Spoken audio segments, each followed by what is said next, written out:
Hi. Okay. This is the video where I'm going to cut to the chase and sum up strict equality in a nutshell. Before I do so, I just want to clarify 2 points that occurred to me when I watched my last video again. One is that I mentioned that a utopian approach where you try a different system, try to dream up a system and try it, isn't that dangerous, because you can always go back to try it somewhere and then go back. They can go back to what they were doing before. So the losses aren't that great in theory. But what I should have made clear is that is only true if you're in a democracy. Communism in Russia was basically a big experiment, utopian experiment. Because it was a dictatorship, it was out of the control of the people. So that was potentially dangerous, because it's very hard for the people to say this is rubbish. Let's go back to what we were doing before. Not that I think necessarily what they were doing before was any better, but that's another issue. So in a democracy, experimentation in different systems seems pretty healthy and sensible. The other thing I should mention, I didn't mention in the other video, is that I have a blog, and I'll have a link to that somewhere near this video. Okay, so strict equality is a political stroke economic system that I've dreamed up, though it has some similarities with previous things, as I mentioned in the other video. Okay, 3 simple rules. Rule 1 is all citizens have to have equal power. Rule 2 is all citizens have to have equal status. And Rule 3 is all citizens have to have equal comfort. I'll tell you about what those things are now. Well, first I'll tell you what a citizen is, just to clarify that. A citizen is going to be pretty much everyone, but it excludes children and people who are not mentally able. So people who are mentally similar to children won't be included as citizens. I'm not saying they shouldn't be treated well, or certainly much better than they are, ideally, than in our current society. But strict equality doesn't actually mandate that.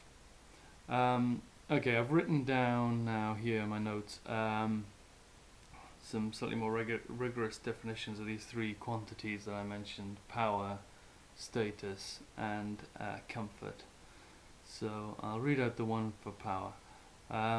Okay, a person's power is the control he or she has over events that people care about. That's what I've written to define that.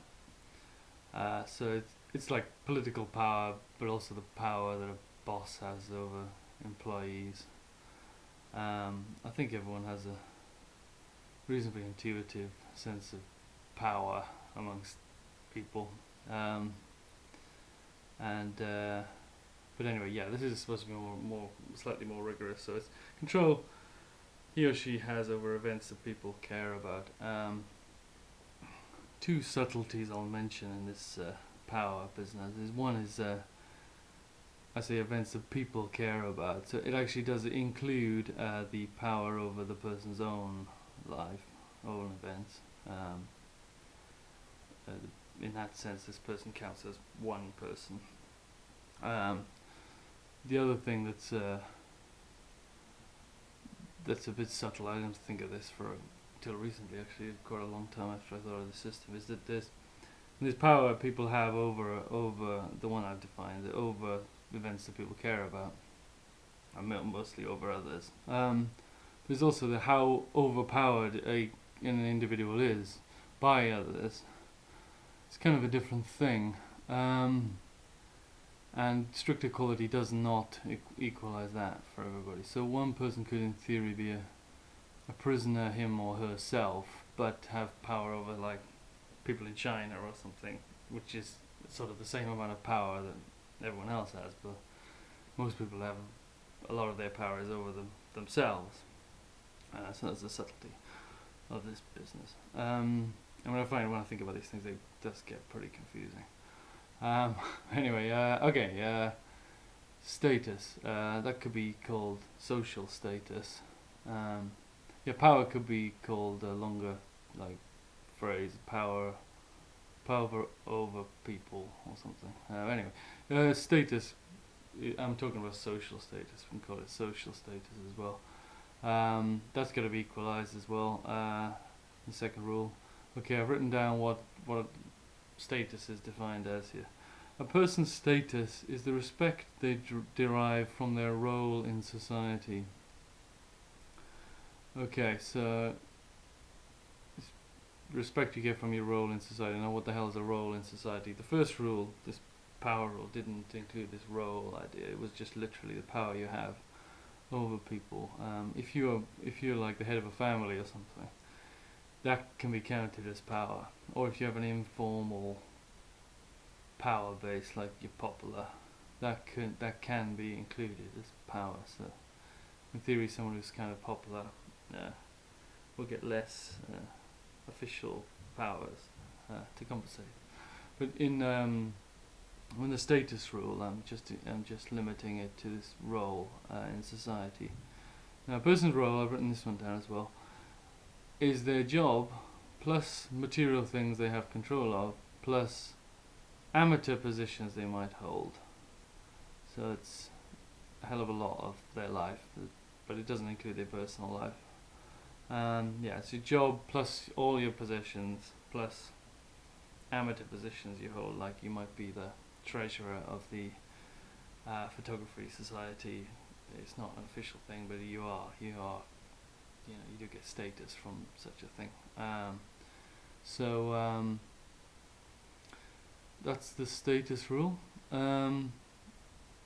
Last rule, probably the most complicated one, is comfort. Everyone's got to have equal comfort. I did think of calling this material comfort, but people were a bit confused by that. They thought it just meant wealth then. So comfort could be expanded to day-to-day comfort. Anyway, what is comfort? It's a person's comfort is the desirability of their role, again, in society, not counting desirability derived from power or status. So it's how desirable their role is, not including desirability you get from power or status. So you got their role. How much would you want to do that role? Which is their job. Plus you get the, if you had their job, if you had their house, if you had their little role in the local society.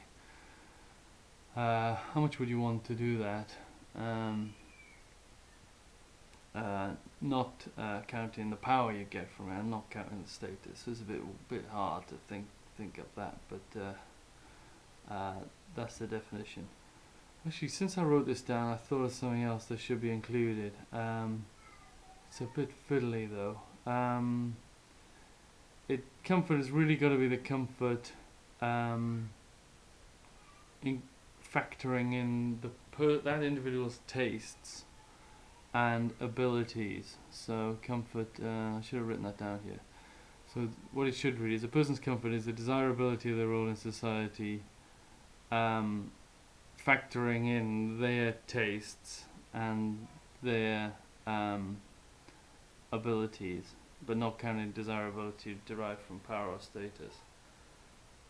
So for example, a person who's finds it hard to walk but has a job as a postman, post person,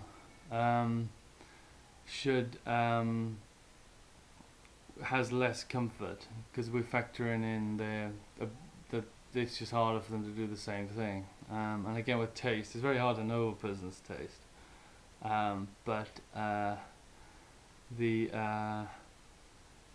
we're supposed to be factoring in, like, if we did know for sure someone really hates walking around delivering letters and someone else likes it, then we would consider the person who likes it to have greater comfort. So those are the three rules in a nutshell. I've been 10 minutes on this one. And in the next video I'll tell you a bit about how we enforce those rules. Thank you.